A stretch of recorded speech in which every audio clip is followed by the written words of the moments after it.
Assessment using Web 2.0 technologies. A presentation by Peter Bishop.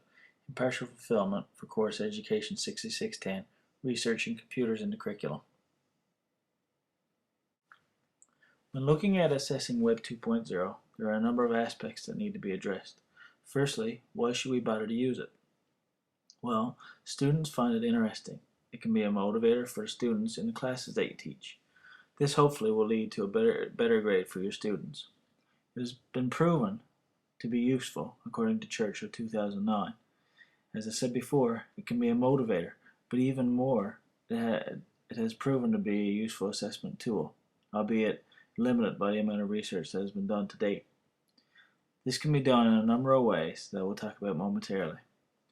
In a world that is technology-based, assessing by Web 2.0 tools allows us to practice what we teach. We live in a time when technology, or 21st century learning, is paramount. Secondly, what types of assessment can be completed using Web 2.0 tools? Teachers can use it for summative assessment.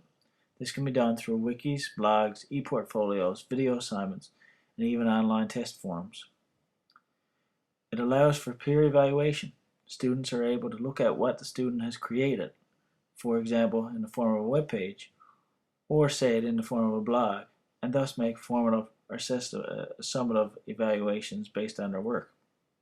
Much of the literature points to it being a very good mode of self-evaluation. For example, when students make a video of themselves, they can then quite easily go back and see what they did well and what they can improve upon. Thirdly, what are Web 2.0 tools? The Oxford Dictionary defines Web 2.0 as the second stage of development of the Internet, characterized by the change from static web pages to dynamic or user-generated content, and the growth of social media. These can be in the form of wikis, blogs, e-portfolios, online apps, YouTube, Facebook, and Twitter, to name a few.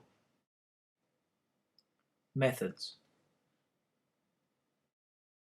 To select studies for this research, journals had to meet three criteria.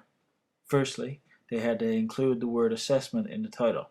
Secondly, the word Web 2.0 also needed to be included in the title. Thirdly, the journals were only considered if they were peer-reviewed journals.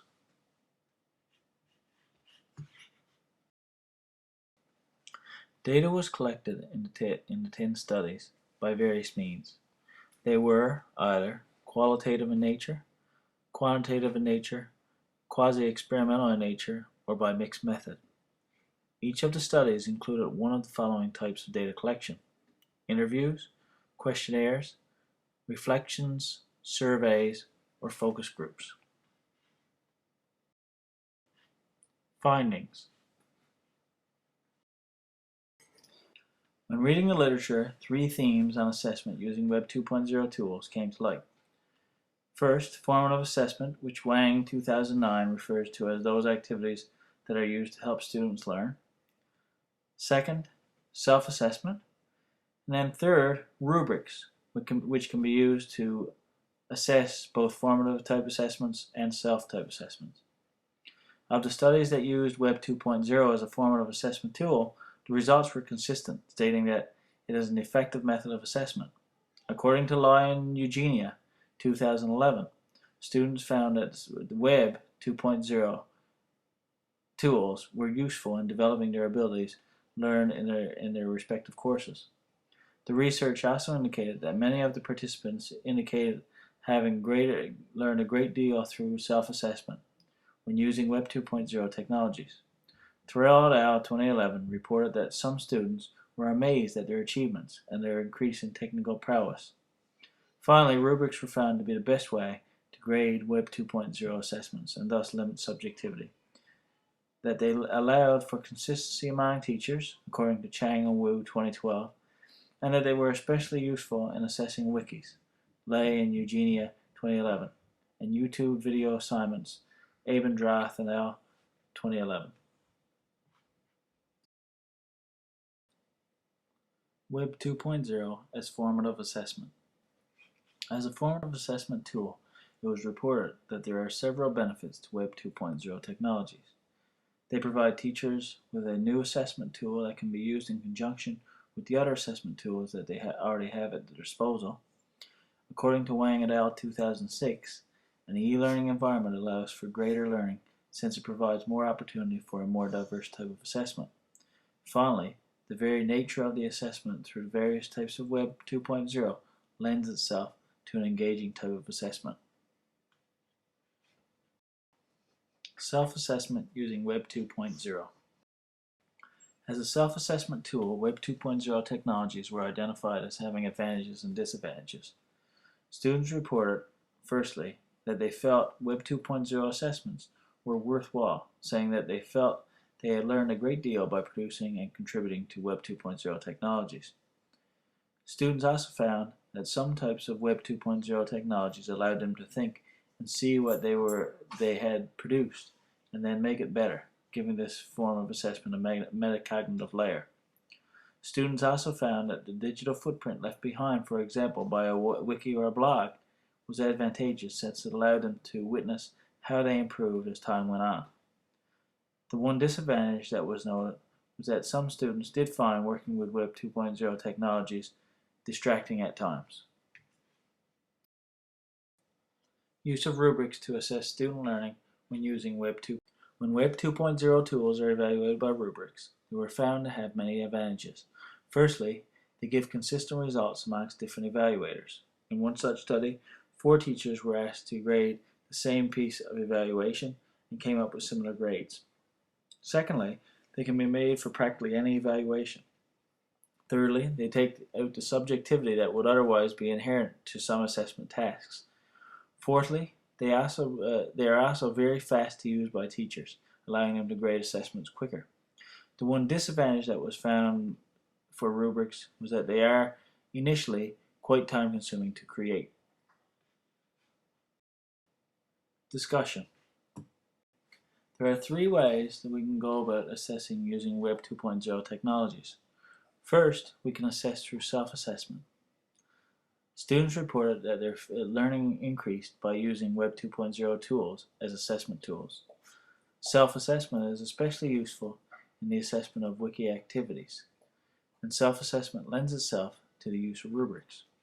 The one disadvantage that was found of self-assessments is that they are difficult to evaluate by teachers. Secondly, peer assessment can also be used as an excellent tool for assessing wiki activities, and like self-assessment, is also easily done through the use of rubrics. Evaluation of Web 2.0 can also be carried out by the Common Teacher Assessment, which can also be assessed by the use of rubrics. As mentioned, rubrics can be used to evaluate all 3 of these types of assessment. As said in earlier slides, what makes rubrics ideal is that they give consistent and reliable grades regardless of the teacher grading. The only downfall being that they are time-consuming to produce initially.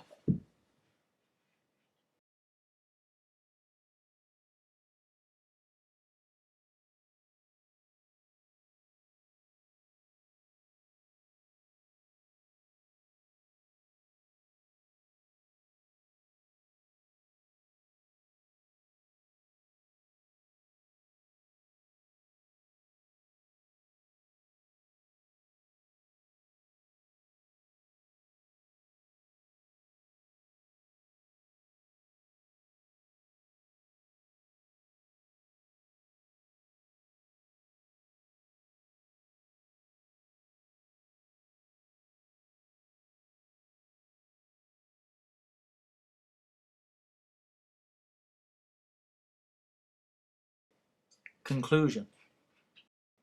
The conclusions that were collectively taken from 10 studies were as follows. Students report that the use of Web 2.0 tools as assessment tools creates a positive learning experience, helping students to learn more. And finally, Web 2.0 can be assessed by both peer and self-evaluation type assessments. But the best way to grade either one of these types of assessments is by the use of rubrics. Implications. The implications from this research are as follows.